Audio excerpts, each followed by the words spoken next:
Hello everyone, for the first time this is Sonic Smith, and thank you for joining me today. This is a new YouTube channel that is going to be a compilation of many videos, though the main videos I'll be sticking to are book readings and gameplay. There will most likely be more gameplay footage than readings, as getting the permission to do book readings can be rather difficult, though I am rather fortunate to be the son of a certain author of the Harbinger of Light series whose name is Eric Smith. Luckily, I have gained the permission from my father to read and post my audio on YouTube for all to listen to. Hopefully you guys will like it and will come back to listen for more. So, without further ado, Book 1 of the Harbinger of Light series. Callings. Prologue.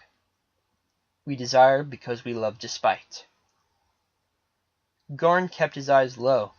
He instinctively traced the small silver fissures that ran throughout the white marble floor with the keen eyes of a dwarf. He was exhausted, and the scene unfolding was too pitiful to bear. Errol, the great elven king, clutched the frail gray infant to his chest with a gentle ferocity that would oblige no interference, no criticism. The pained expression of the Storm King's face hurt to look upon.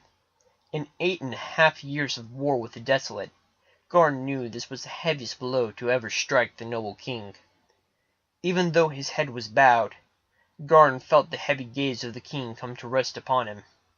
At that moment, the stout dwarf would have preferred to gnaw off his own toe than to look directly at the king, but he respected him too much not to look at him in the eyes. His head felt like lead as he slowly lifted it. A large tear, something that had never before seen the light of day, dripped down Garn's left cheek and fell to the marble floor. The pained visage of the elven king instantly buried itself into the dwarf's permanent memory. It was nothing short of haunting. How Errol, the elven king, addressed him, only made him feel worse. The king's voice trembled. "My friend, what did they do to my Amala?" Garn felt his teeth clench. His head slowly moved from side to side. It took the full force of his will to speak. "We found her. We found her dead on the altar of Tishra, the fallen keeper.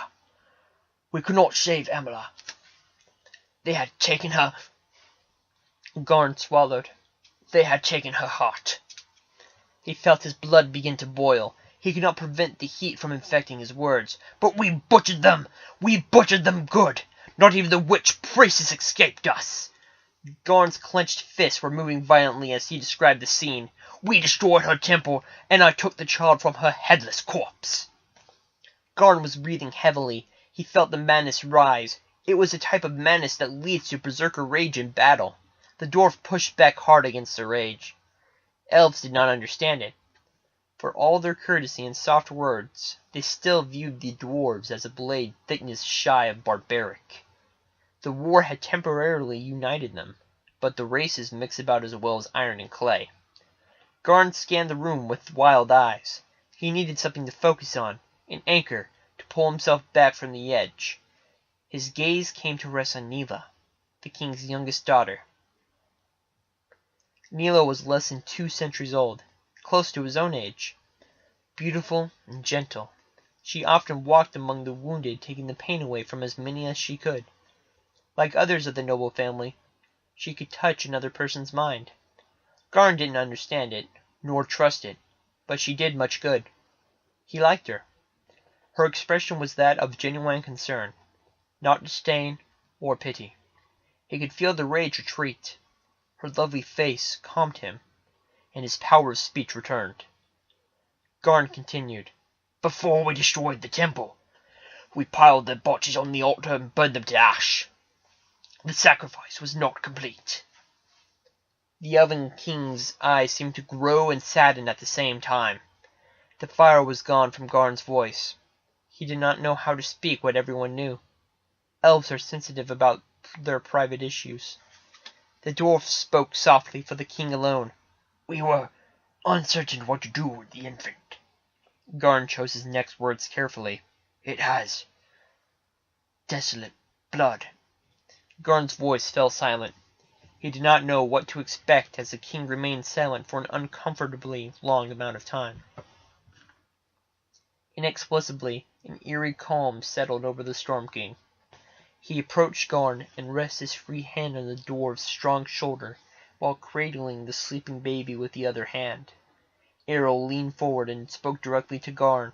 The king whispered, "I know, my friend. I know." Another long pause followed the elf king's word. Garn felt the pressure increase as Errol squeezed his shoulder with a strength that defied his slender build. In that grip he communicated the depths of his pain, horror, and sadness. He somehow channeled a portion of his sorrow into the dwarf. A small piece of Garn's soul seemed to wither and die. It hurt awful. When the king finally spoke again, his words were slow and measured. "Amala is out of their reach. We must protect her child. Tishra will not abide an unfinished sacrifice, or the desecration of her temple.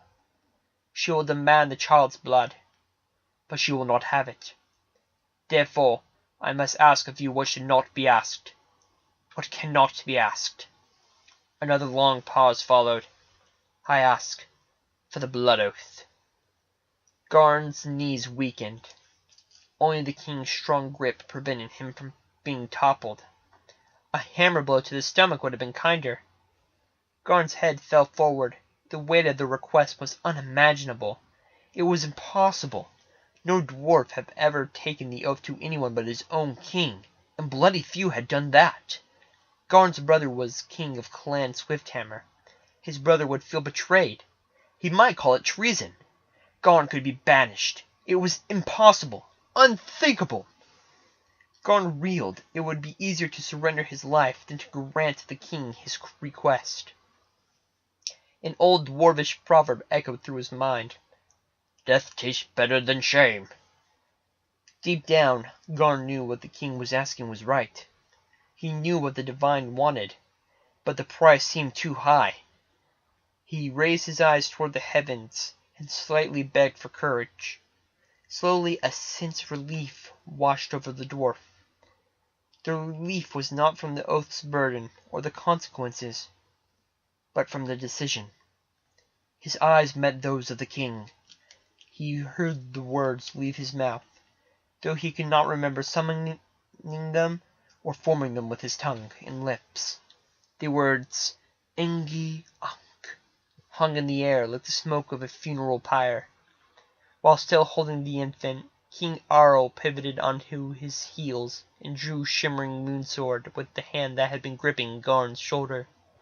He held the sword high before his queen and court. The king spoke with a perilous calm. He had sworn the blood oath. The king stepped forward and then turned quickly. The sword flashed toward the dwarf's face. Garn did not feel the cut from the supernaturally sharp blade, but he felt the warm blood flow freely from a diagonal gash that ran the width of his left cheek. The king sheathed his sword. He spoke to the whole room. "Garn of the Swifthammer clan is a permanent member of my court, my guard, and the High Council. Summon the first ones. We will meet in an hour. Make sure the Archmage is present. I will abide no excuses." In silence, the king walked over to his wife and lovingly handed her their pitiable grandson. The infant's gray skin contrasted strongly with the ivory smooth skin of the queen. The Storm King touched her cheek with the back of his hand. Garn felt numb, but he could see the terrible pain in the queen's eyes as she held the child. She spoke involubly. "On te Eber?" The Storm King bent forward and kissed the child's head.